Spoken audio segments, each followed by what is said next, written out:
Yang sahih di Berita RTM, Berita Perdana edisi Rabu, 15 Disember. Saya Andy Reza Rohadian. Dan saya Farhatul Asyati Osman. Berikut paparan utama malam ini. 11 maut dalam tragedi bot karam di Tanjung Balau, Kota Tinggi.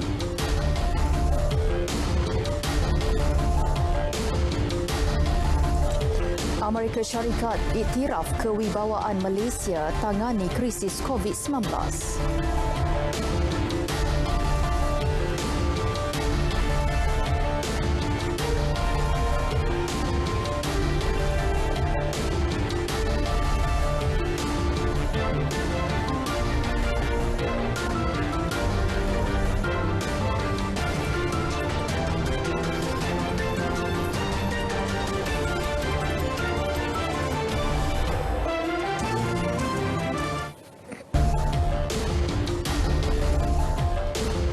Assalamualaikum dan salam sejahtera. Operasi cari lamat mangsa yang masih hilang dalam kejadian bot karam di Tanjung Balau, Kota Tinggi, Johor ditangguhkan pukul 7 malam tadi. Operasi akan disambung semula kira-kira pukul 7 pagi esok.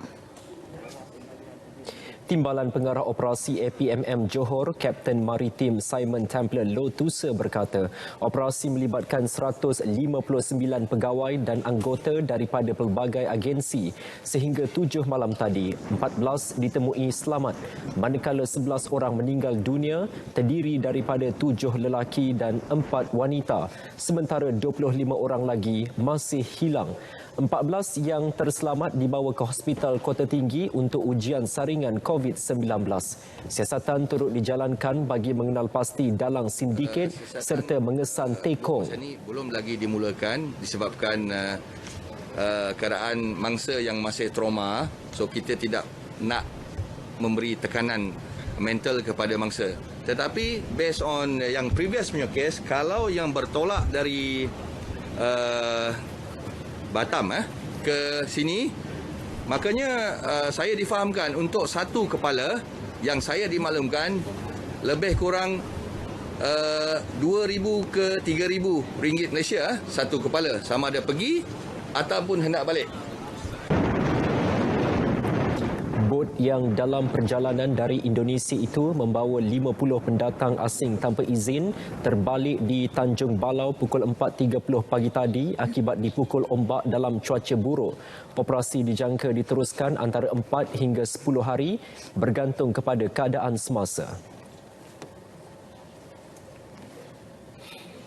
Hubungan diplomatik Malaysia-Amerika Syarikat terus dipererat dengan lawatan kerja Setiausaha Negara Amerika Anthony J. Blinken.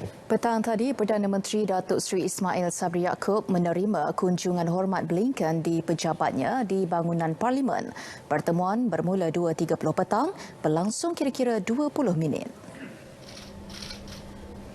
Ketibaan Blinken di pejabat Perdana Menteri disambut Menteri Luar Datuk Seri Saifuddin Abdullah. Turut hadir Duta Besar Amerika ke Malaysia, Brian McFritas.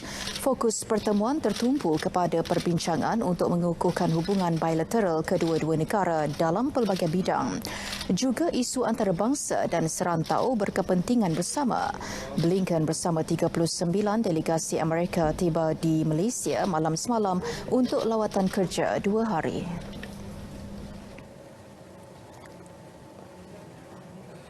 Dalam pada itu, kemampuan Malaysia mengendalikan krisis pandemik COVID-19 mendapat pengiktirafan Amerika Syarikat. Pujian diberikan Anthony Blinken yang turut menyampaikan penghargaan Amerika atas sumbangan Malaysia kepada COVAX, sebuah inisiatif global untuk perkongsian vaksin.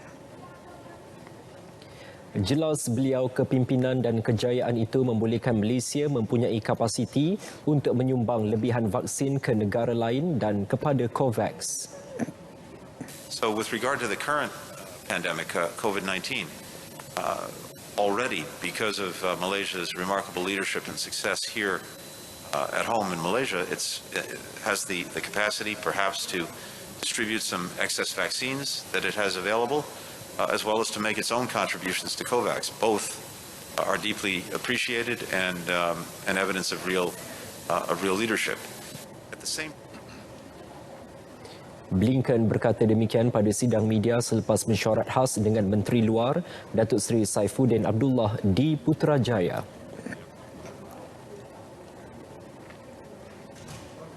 Negara perlu memberi perhatian serius terhadap impak peningkatan suhu global melebihi 1.1 darjah Celsius yang mengakibatkan musim kering dan kekerapan kejadian banjir. Penekanan dibuat Perdana Menteri Datuk Seri Ismail Sabri Yaakob semasa mesyuarat ketiga Majlis Air Negara MAN 2021 yang dipengerusikan beliau secara maya.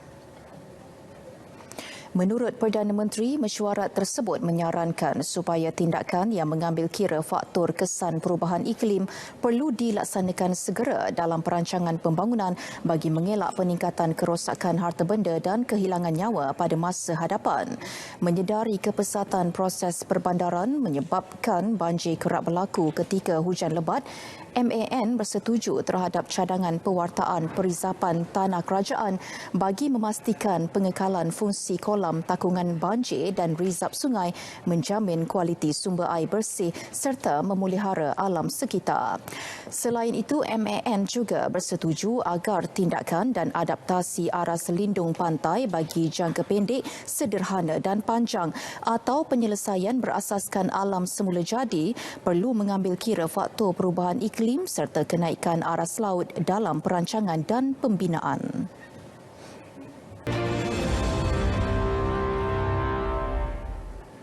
Penubuhan pasukan bertindak khas melibatkan Kementerian Kesihatan KKM dan Kementerian Kejeraya KKR berjaya mengurangkan bilangan projek KKM yang dikategorikan sebagai sakit.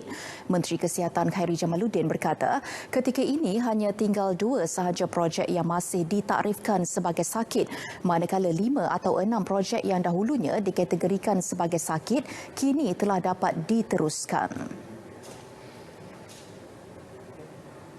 Jadi kita melihat dengan adanya task force ini, kita boleh betul-betul melihat kepada isu secara terperinci dan membantu apa saja yang diperlukan untuk memudahkan projek itu disiapkan.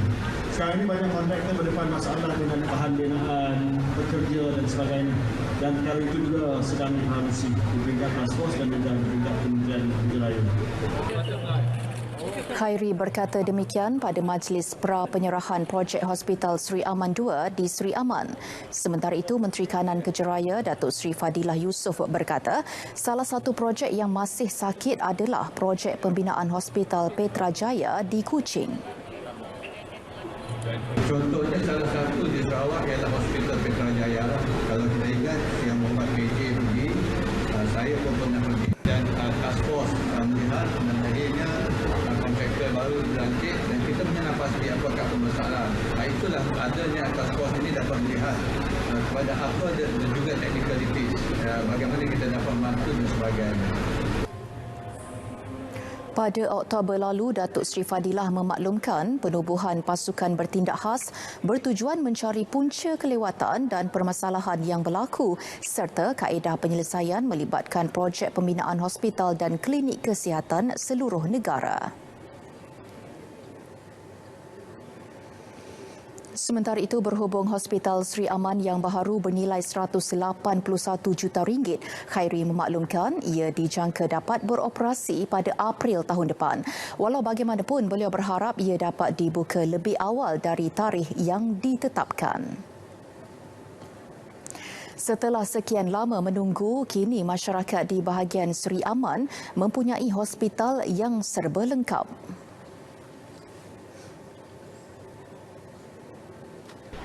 Berita mana Sri itu? Lebar rakyatnya Sri Aman tu. Segi nganti. Lama udah nganti. Terima kasih yang perintah. Kita mengharapkan semoga hospital ini dapat beroperasi pada bulan April seperti yang telah ditetapkan oleh Menteri Kesihatan.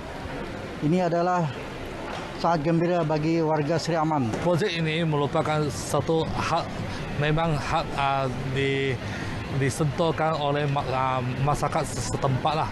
for sedekat 10 tahun inilah. Saya mewakili penduduk di sini lah. Happy lah. Very happy. Hospital Sri Aman itu nanti mempunyai 108 katil dilengkapi dengan lebih banyak kemudahan berbanding Hospital Sri Aman sedia ada. Ini termasuklah kemudahan perkhidmatan pakar, perubatan am, pediatrik dan kecemasan. Menyediakan perkhidmatan CT scan di sini. Perkhidmatan CT scan ni kita amat perlukan di bahagian Sri Aman kerana kita sering kali merujuk pesakit ke Hospital Umum Sarawak untuk mendapatkan khidmat CT scan.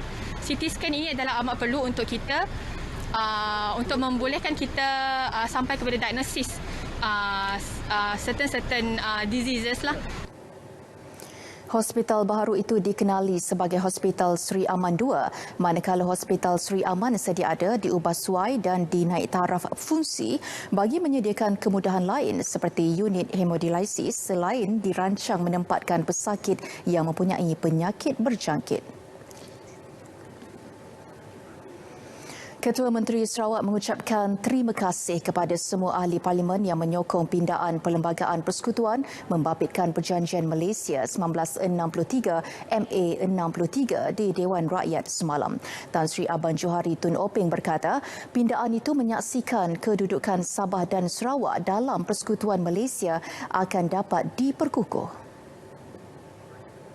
Pindaan itu turut memasukkan Perjanjian Malaysia 1963 termasuk aneks tambahannya iaitu jawatan kuasa antara kerajaan ICG yang menjadikan ia sebahagian kandungan Perlembagaan Malaysia. Saya ucapkan terima kasih kerana peluhuran undang-undang itu terjaga dan saya bagi pihak GPS ini menjadi satu daripada perjuangan kita.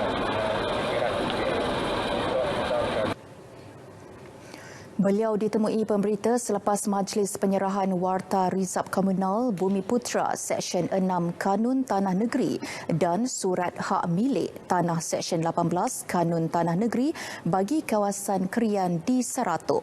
Terdahulu dalam ucapannya, Tan Sri Abang Johari menegaskan inisiatif pengukuran tanah adalah bagi memastikan pemilik yang layak mempunyai dokumen sah yang diiktiraf. Jelasnya, pengukuran tanah yang dibuat di bawah Seksyen 6 Kanun Tanah Negeri dilakukan bagi mengelak tuntutan bertindih.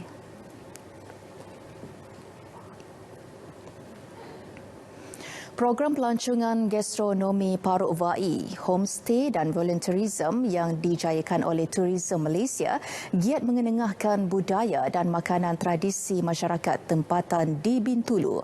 Program tersebut yang julung kali diadakan adalah medium bagi mempromosi kebudayaan dan gastronomi tradisi etnik Vai yang kurang dikenali. Calon Kerusi Dun Jepak, Datuk Talib Zulpilip memberitahu makanan tradisional kaum Vai mempunyai keunikan dan rasanya yang tersendiri. Tujuan utama ialah untuk mempromosikan makanan tradisi Bintulu. Itulah sebab mereka bekerjasama dengan Paruk Vai. Paruk Vai ataupun dalam terjemahan bahasa Dalek Lorat ialah dapur Bintulu. Makanan ini telah terbukti popular. Makanan tradisi yang disediakan di Paruk Vai termasuk tumpik lemantak yang diperbuat daripada sagu dicampur kelapa parut. Program ini dijalankan dengan kerjasama Persatuan Penjaja dan Peniaga Bintulu. Sementara itu, Pengarah Tourism Malaysia Sarawak, Puan Noriah Jaafar percaya menu-menu tradisi masyarakat Bintulu akan menjadi satu elemen utama tarikan pelancong berkunjung ke Bintulu. Dan juga domestik turis untuk mencuba merasai apakah keunikan yang ada yang boleh ditawarkan oleh kawasan setempat lah. Selain pameran makanan tradisi, aktiviti lain termasuk sembang agrotani yang diadakan di Arena Pentak Jepak, Kampung Sebuan Besar, Bintulu. 11 projek telah diluluskan dan sedang dalam pelaksanaan memberi perkabaran gembira buat penduduk kampung Pulau Brunei, Limbang. Projek seperti infrastruktur jalan, naik taraf bekalan air dan jambatan kemena secara tidak langsung menterjemahkan pembangunan seimbang antara kawasan luar bandar dan bandar. Melalui tinjauan ke kawasan rumah panjang di Kubung Limbang, pelbagai pembangunan asas telah pun tersedia dan dinikmati oleh penduduk di kawasan tersebut.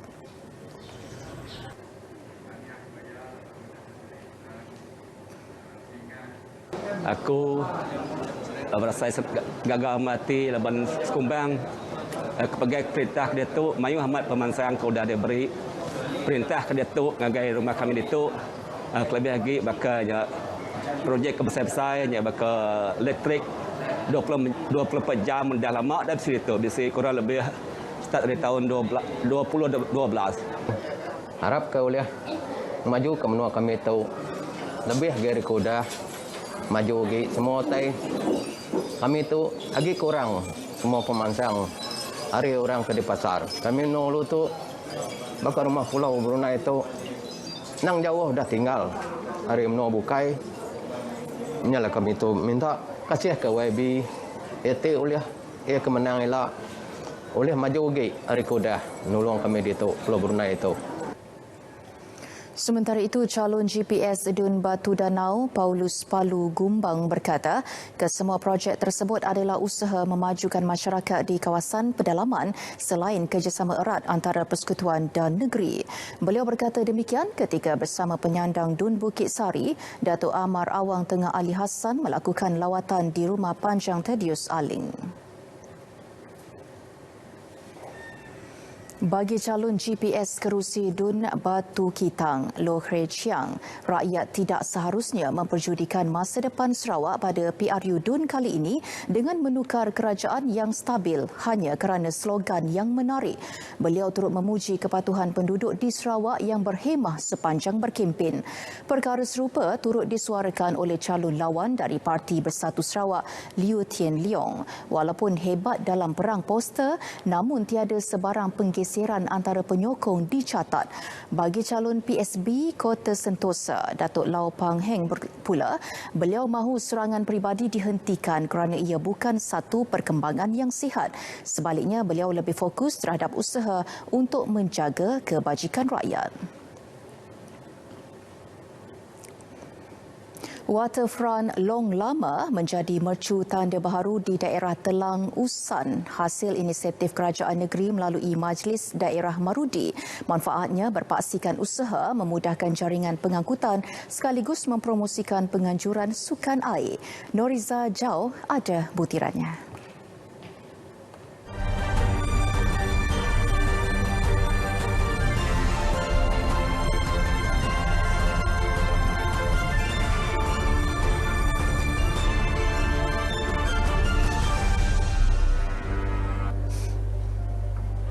Pembinaan Waterfront Long Lamah ini telah mengubah landscape Pekan Long Lamah kepada wajah baru yang memanfaatkan penduduk bukan hanya dari pekan ini saja tetapi penduduk Telang Usan amnya apabila penganjuran program besar dianjurkan seperti sukan air di samping memudahkan penduduk yang menggunakan pengangkutan air untuk memunggah barang-barang keperluan apabila singgah ke pekan ini ataupun bertolak dari pekan ini. Pesta Pengumuman Asen Telang Usan 2018 di Long Lamah menjadi antara aktiviti yang berjaya memperkenalkan kawasan tersebut.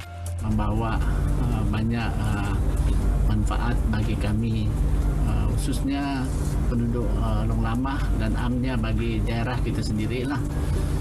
Kita telah mengadakan banyak aktiviti seperti sukan air. Kita juga mengadakan aktiviti seperti aktiviti sosial di kawasan di sini, di mana tempat itu memang sesuai untuk mengadakan aktiviti sedemikianlah. Waterfront Long Lamah siap sepenuhnya pada 10 September 2020 melibatkan 2 fasa dengan kos keseluruhan kira-kira 3.2 juta ringgit. di Long Lamah ni ada waterfront. Saya ingat ada 2 kali sudah ada buat di Long Lamah ni. Orang pun senang datang sini sebab sudah ada jambatan. Limpahan pembangunan daerah Telang Usan membawa impak besar terhadap sektor ekonomi, elektrik dan komunikasi.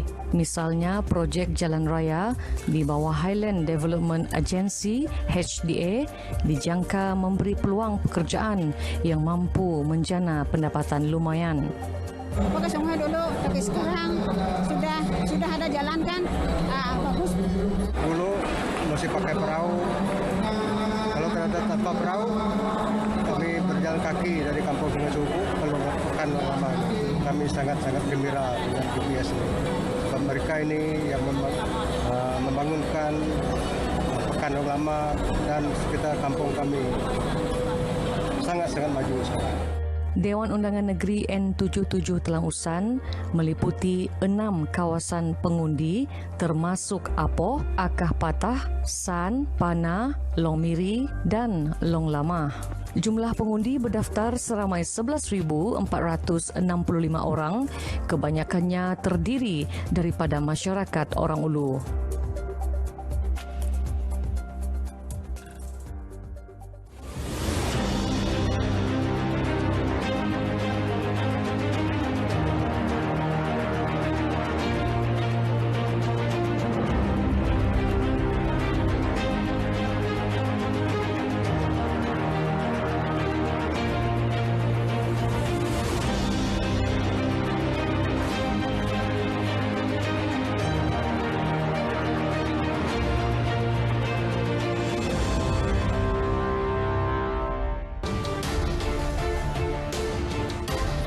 Bersua kembali.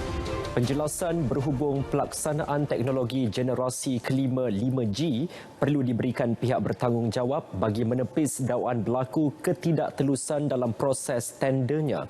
Bagi Timbalan Menteri Komunikasi dan Multimedia Datuk Zahidi Zainul Abidin, persoalan utama yang perlu dijawab ialah mengapa wujud monopoli dalam penyediaan perkhidmatan 5G di negara ini. Kita nak terus projek ni projek rakyat dan di sini juga ada monopoli. Jadi kita nak tahu kenapa Ericsson monopoli, kenapa DNB monopoli. Sebab kita nak tahu apa mitigation plan, risk managementnya. Kerana kalaulah Ericsson ni bankrupt, apa jadi kepada projek ni? Jadi rakyat nak tahu.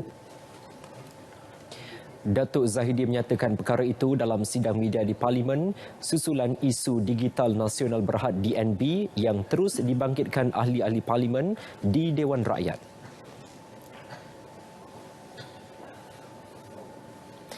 Sementara itu, Dewan Rakyat dimaklumkan kos keseluruhan bagi perkakasan dan infrastruktur rangkaian liputan 5G negara berjumlah 12.5 bilion ringgit. Jelas Timbalan Menteri Kewangan 2 Yamani Hafiz Musa, kos itu dianggarkan selepas Digital Nasional Berhad DNB menjagakan 1.5 bilion ringgit lagi diperlukan bagi gentian telekomunikasi tambahan selama 10 tahun daripada Telekom Malaysia. Ini disebabkan infrastruktur gentian telekomunikasi dalam negara yang berada pada tahap lebih rendah daripada dijangkakan. Anggaran awal kos rangkaian liputan 5G ini adalah berjumlah 11 bilion. Daripada jumlah tersebut, 4 bilion adalah bagi perkakasan rangkaian dan perkhidmatan diuruskan dengan izin managed services selama 10 tahun oleh Ericsson. Dan 6 bilion lagi adalah bagi kos infrastruktur rangkaian daripada pembekal lain, iaitu bagi menara, gantian telekomunikasi, tenaga elektrik dan kos-kos lain. Manakala 1 bilion lagi adalah bagi bayaran fee penguntukan radar dengan izin aparatus assignment kepada Suruhanjaya Komunikasi dan Multimedia Malaysia SKMMM.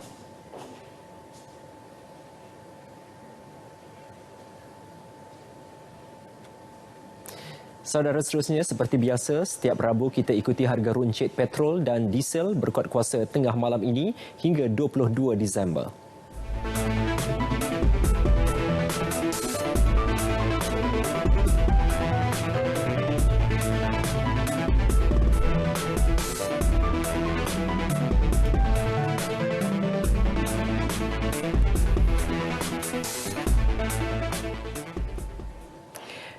5G kini di Malaysia. Perkhidmatan ditawarkan kepada pengguna melalui dua pengendali rangkaian mudah alih MNO, Telekom Malaysia Berhad dan YTL Communication Sendirian Berhad. Ketua Pegang Eksekutif Digital Nasional Berhad, DNB, Ralph Marshall berkata, pihaknya menyasarkan 80% liputan 5G di seluruh negara menjelang 2024. Perkhidmatan 5G menawarkan kelajuan ketersambungan internet yang jauh lebih baik, mampu menyokong penggunaan penstreaman serta muat turun kandungan video berkualiti 8K, permainan berasaskan teknologi awan dan kandungan realiti terimbuh AR. Soon, all Malaysians will enjoy the power of 5G as the network is rolled out in most parts of Malaysia over the next 3 years, when we expect 5G to be available in 80% of the populated areas of the country. Marshall bercakap pada sidang media Majlis Ketersediaan Perkhidmatan Komersial 5G di Ibu Negara. Turut hadir Pengerusi Suruhanjaya Komunikasi dan Multimedia Malaysia, Dr. Fadlullah Suhaimi Abdul Malik dan pemain industri telekomunikasi. Untuk permulaan, perkhidmatan 5G tertumpu di kawasan bandar melibatkan Putrajaya, Cyberjaya dan Kuala Lumpur. DNB yang dimiliki sepenuhnya oleh Menteri Kewangan diperbadankan telah diberi mandat oleh kerajaan untuk melaksanakan penggunaan infrastruktur dan rangkaian 5G di seluruh negara. Saudara, sejumlah 2.3 juta pergerakan penumpang direkodkan pada November melibatkan rangkaian lapangan terbang Malaysia Airports Berhad MAHB. Ia merupakan kali pertama jumlah penumpang melepasi paras 2 juta sejak bermulanya pandemik tahun lepas. Pengarah Urusan Datuk Iskandar Mizal Mahmud dalam kenyataan berkata, peningkatan tersebut disumbang pergerakan penumpang domestik yang bertambah sejak kelonggaran sekatan perjalanan rentas negeri. 2.15 juta penumpang domestik direkod bulan lepas, melonjak 82% daripada 1.18 juta penumpang pada bulan sebelumnya. Sejajar peningkatan pergerakan penumpang, terdapat juga lonjakan dalam pergerakan pesawat domestik yang meningkat 43% daripada 18,966 pada Oktober kepada 27,084 pada November. Gabungan Operasi Kumpulan bagi Malaysia dan Turki pula keseluruhannya mencatat peningkatan jumlah pergerakan penumpang sebanyak 15% berbanding Oktober kepada 4.72 juta. Iskandar Mizal berkata, berdasarkan trend 2 bulan kebelakangan, pihaknya kekal optimis dengan prospek pemulihan pergerakan penumpang pada tahun hadapan.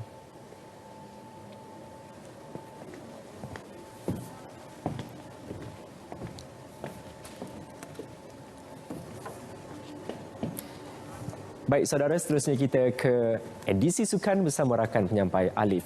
Silakan.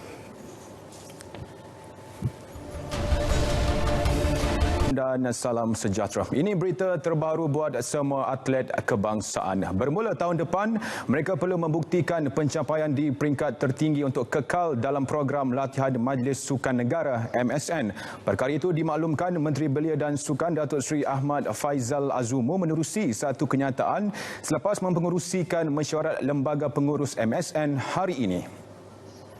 Penetapan syarat lebih ketat itu diperkenalkan susulan tiadanya peruntukan khusus untuk meneruskan program podium yang berakhir sebaik tamat Sukan Olimpik dan Sukan Paralimpik Tokyo 2020. Menurut Datuk Seri Ahmad Faizal, keputusan itu diterjemahkan dengan langkah mengekalkan atlet yang benar-benar layak bagi program latihan sepenuh masa untuk menghadapi Tamasya Sukan Utama 2022. Ia melibatkan Sukan C, Sukan Commonwealth, Sukan Asia serta Sukan Para Asia.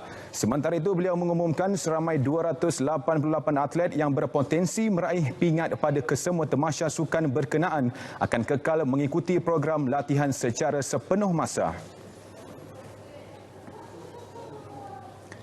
Kejohanan badminton dunia di Huelva, Spanyol. Gandingan profesional negara On Yi Sin Teo Yi berjaya menempah tempat ke pusingan ketiga kejohanan.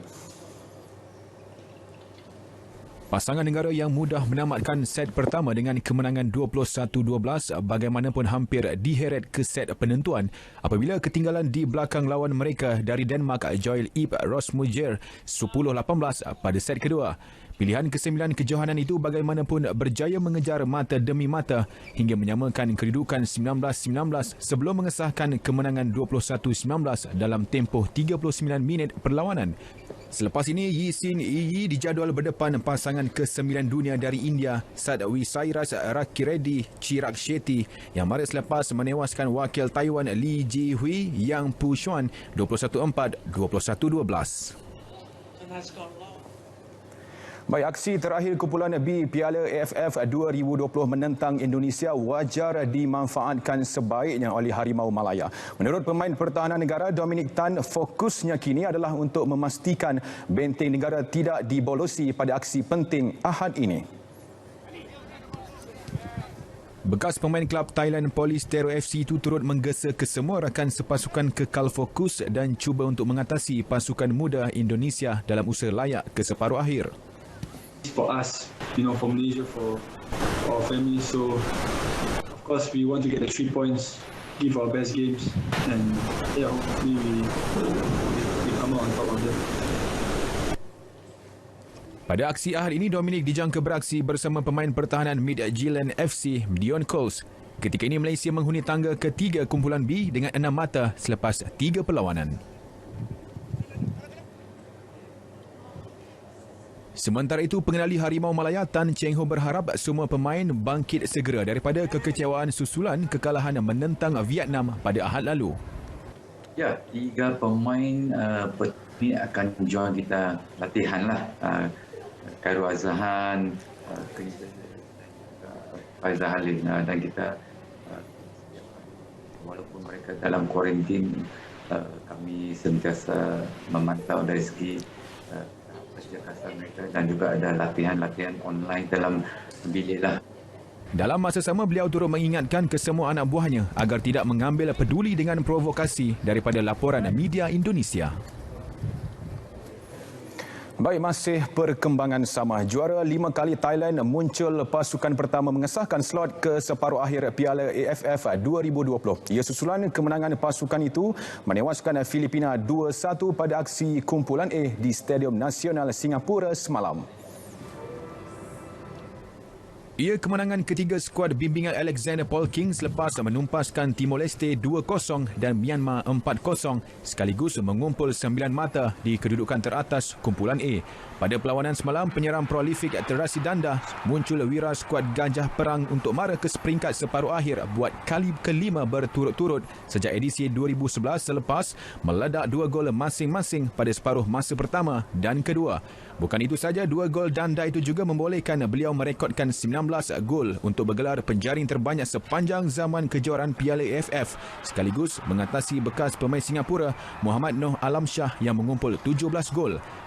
Sebelum ini, Danda pernah diumum sebagai penjaring terbanyak Piala AFF bagi edisi 2012 dan 2016. Saudara, menjelang aksi Liga Malaysia 2022, naib juara Liga Super 2021 Kedah Darul Aman KDAFC meletakkan sasaran bergelar juara pada musim depan. Perkara itu disuarakan oleh penaungnya Tan Sri Muhammad Daud Bakar.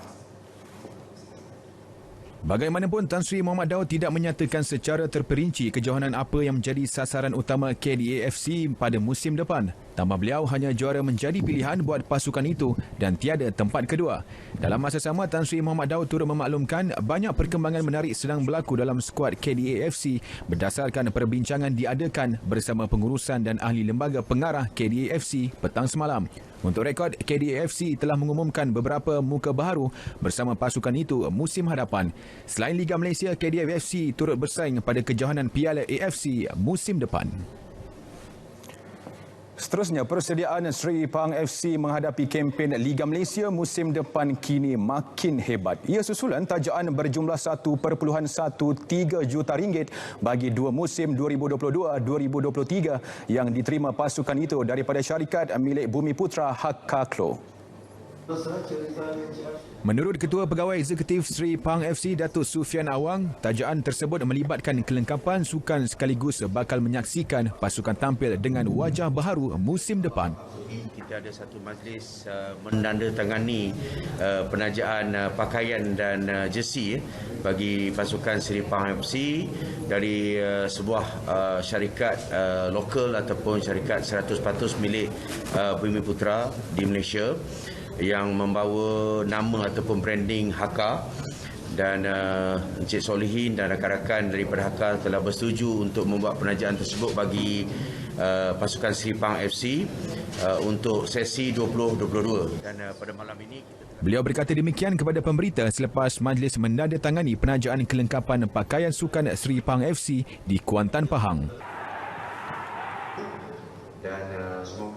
Sementara itu, Ketua Pegawai Eksekutif Haka Klo Nur Solihin Muhammad berharap kualiti pakaian sukan daripada pihaknya bakal memberikan motivasi terbaik kepada pemain skuad Tok Gajah. Jadi kita sangat berbesar hatilah dapat menaja. Kita punya harapan sebab kita ni brand baru.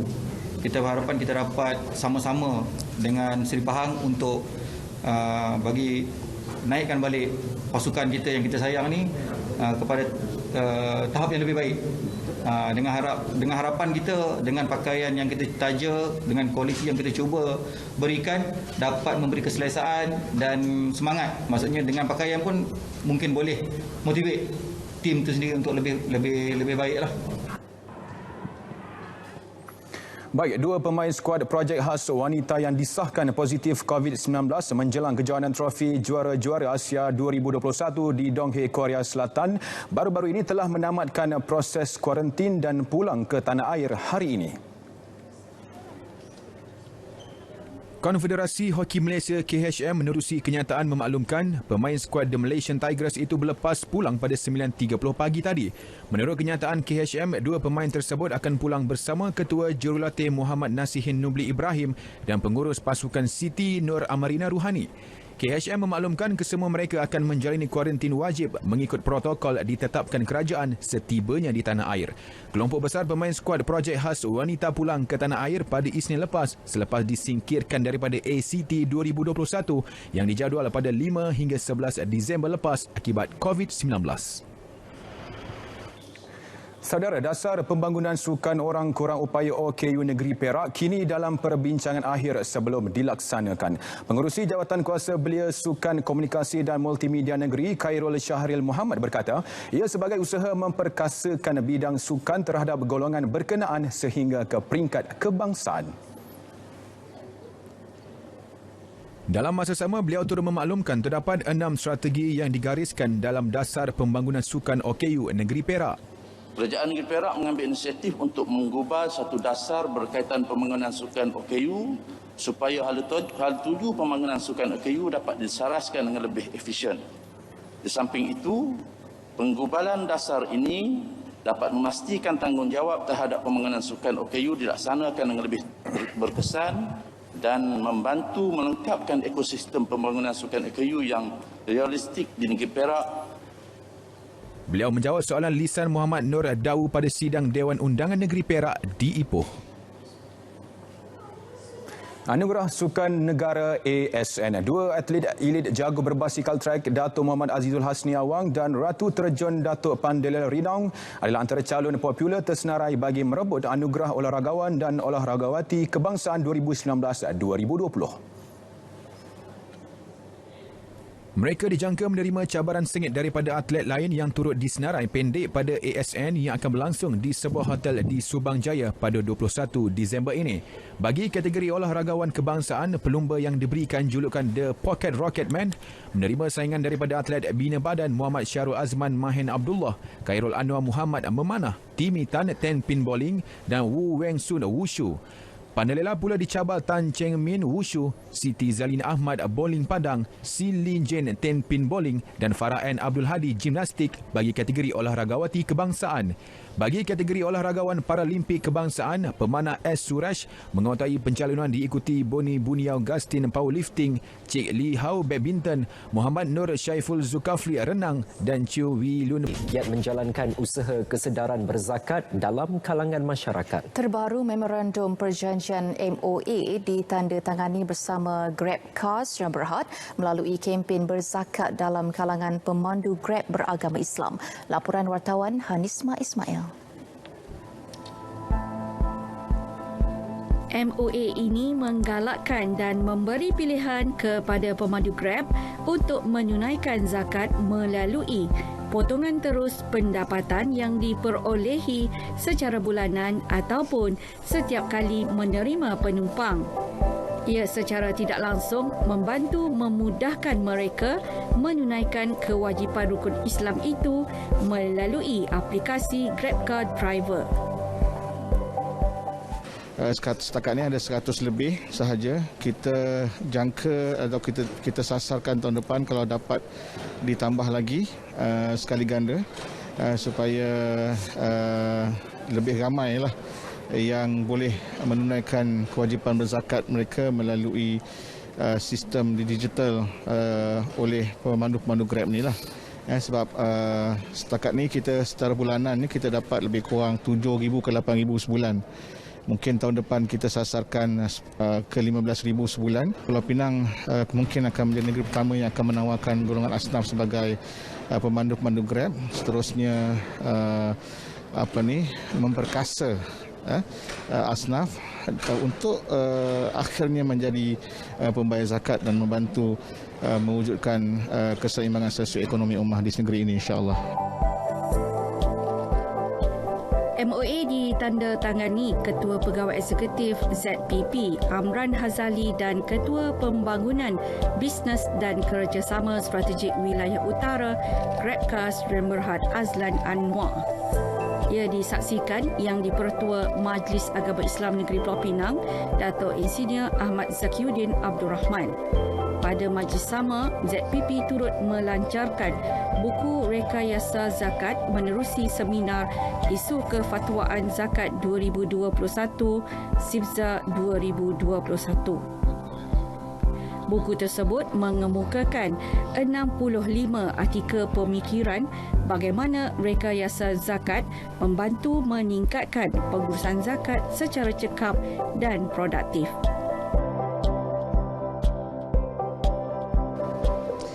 Zakat Pulau Pinang kini berada di landasan transformasi pengurusan zakat yang profesional dalam mengungguli usaha mewujudkan keseimbangan sosioekonomi ummah Pulau Pinang.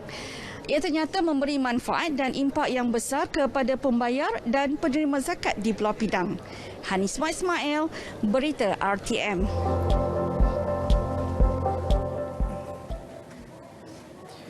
Kenaikan harga barangan menjadi antara punca sebilangan rakyat sukar mendapatkan bekalan makanan.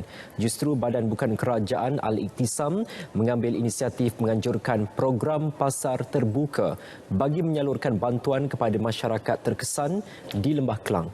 Laporan wartawan Amin Fauzi. Dalam tempoh PKP sehingga kini, hampir 10,000 keluarga telah mendapat manfaat dengan program bantuan anjuran Al-Iktisam. Kali ini, penduduk di Pangsapuri Sri Melewar Taman Tun Dr. Ismail Shah Alam disantuni bagi meringankan beban mereka. Untuk kita buat program kita pada bagi, yang pertamanya lah kita ada penaja utama kita lah. Ada penaja utama kita dan kita juga membuka sumbangan kepada orang ramai. Orang ramai kita galakkan, kita memang kita kempen untuk dana di Facebook kita supaya orang-orang ramai yang menyokong program-program macam ni dapat menyumbang secara terus kepada Al-Iktisam. Insya-Allah setakat ni alhamdulillah sambutan daripada orang ramai sangat baik dan membolehkan kita membantu kumpulan-kumpulan B40 ni secara berterusan terutama dalam masa PKP ni. 11 jenis barangan basah seperti ikan, ayam, sayur dan telur diberi kepada lebih 200 penduduk memerlukan yang telah dikenal pasti oleh Badan Pengurusan Pangsapuri Terbabit. Dengan itu, saya menyeru pihak-pihak NGO dapat mencari lagi dana-dana pada individu-individu yang berkelayakan, yang mana diorang akan yang ada perniagaan besar, dapat banyak duit dan keluarkan zakatlah sikit untuk kami di sini untuk memberi barangan seperti ini. Kami para sukarelawan yang terlibat hari ini pun sangat rasa macam bersyukur dijemput sama untuk terlibat, dan sebenarnya dalam waktu yang sama juga macam agak rasa sedih dengan apa yang jadi, dan kita harapkan perkara ini akan berterusan dan bukan sahaja dilakukan oleh pihak NGO, malah orang persendirian. Isu kenaikan harga barang menjadi keresahan buat sebilangan rakyat Malaysia, terutamanya golongan B40. Dengan adanya inisiatif seperti ini, sedikit sebanyak dapat mengurangkan beban mereka. Terima kasih kepada pihak menganjur di atas keprihatinan.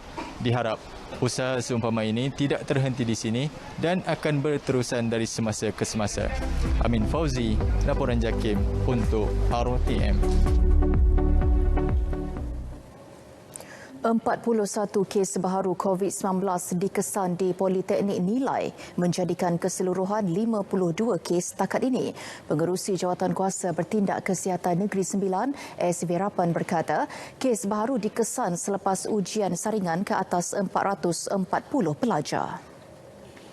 Jelas beliau, seramai 10 pelajar yang positif dihantar menjalani kuarantin di Pusat Kuarantin dan Rawatan COVID-19 PKRC Tampin. Seorang menerima pemantauan di hospital dan selebihnya dikuarantin di blok asrama. Manakala seramai 38 kontak rapat telah diasingkan di blok asrama yang berbeza. Sebelum ini, 11 pelajar dikesan positif COVID-19 pada 8 Disember selepas melalui ujian saringan bersasar pada 3 hingga 6 Disember.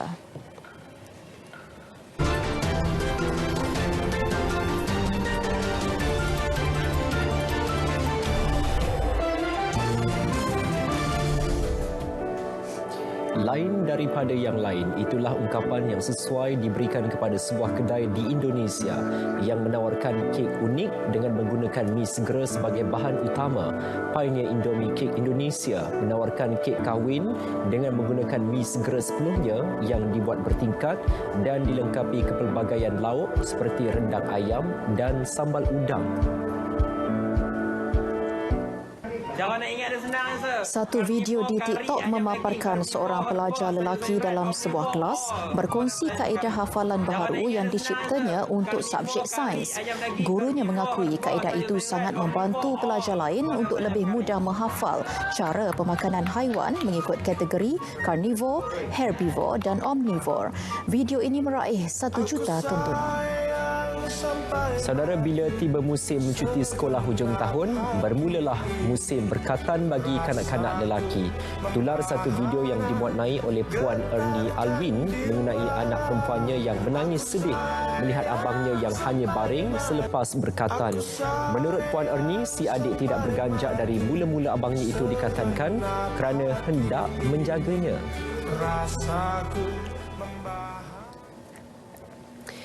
Saudara, berita perdana edisi Rabu 15 Disember berakhir di sini. Terus amal kawalan kendiri, lindung diri, lindung semua kerana kita semua keluarga Malaysia. Ya, yang sahih di berita RTM. Assalamualaikum. Dan salam hormat.